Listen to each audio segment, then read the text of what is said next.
How's everybody doing today? So we're going to do a quick video to show you, I often get the question of what is the best barrel build and upgrade for an AEG, or what is the best starter replica if I'm trying to do mil sim, open place, things like that. Like, what is the best gun? I mean, if you Google it, everybody Googles, what's the best airsoft gun? What's my best barrel build? What's my best AEG?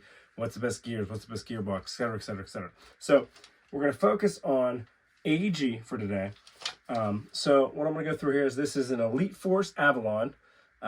This is a Mark 18 build. So what I've done to this is, all I've done, quite simply, is I've done a shim and lube job in the gearbox. If you're a beginner, you can get away with the stock shimming and lubing, etc. Not a big deal. I've added a gate tighten. It's a MOSFET, an advanced MOSFET, which allows for pre-cocking, active braking, things like that.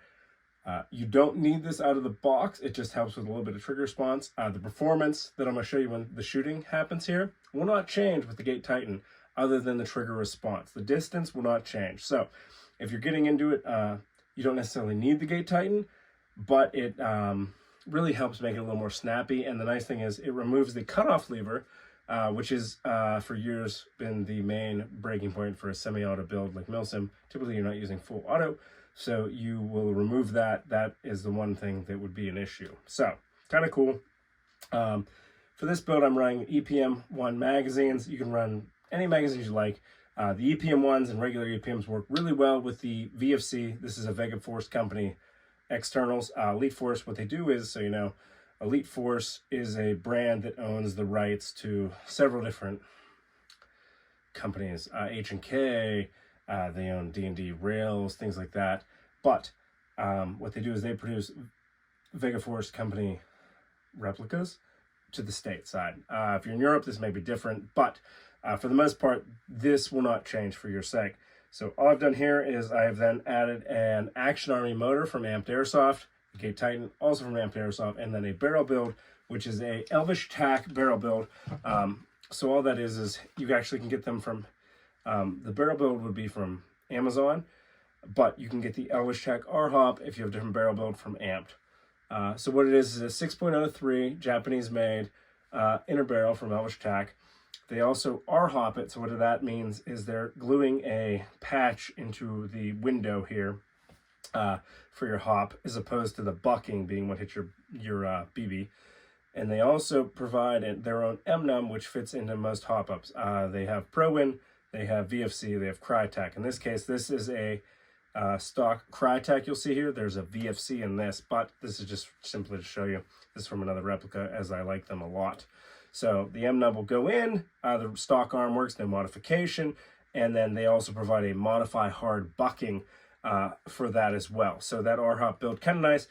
What you'll do is you'll literally just take those parts, add them into your stock hop-up, put it back together. Very simple build, and then it's going to provide some really good performance. So what we're going to do is we're going to go to a shooting video to show you what that'll do.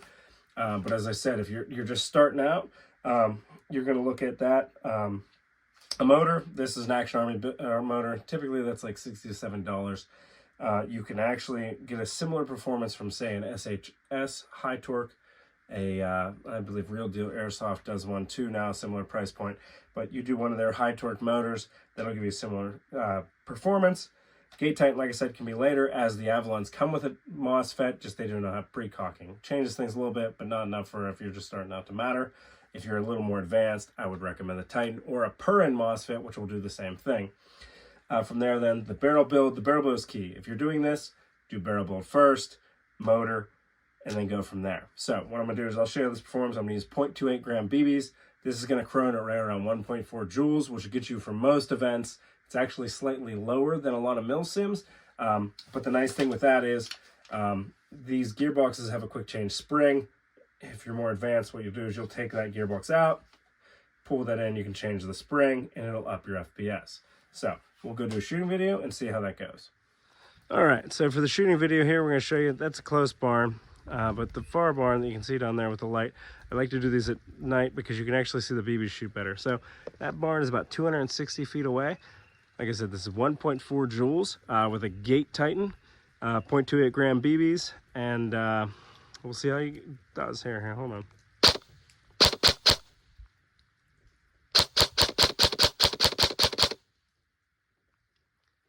I'm hitting. That sums it up. So, okay, I'm going to go up here into the trees just to show you here. They're about 150 feet away. So, kind of cool. Close barn here, that's 120 feet away. So, that barrel build actually gives you a really nice, consistent, and if you throw a little bit heavier BB in, close tree,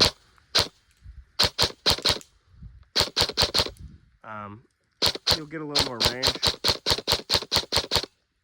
because it's going to get a little more penetration. I'm sorry, I'm shooting at some trees over there. They're about 220 feet away. And I emptied my mag. But that gives you an idea what you'll get for a decent price point. So any questions, post them in the comments.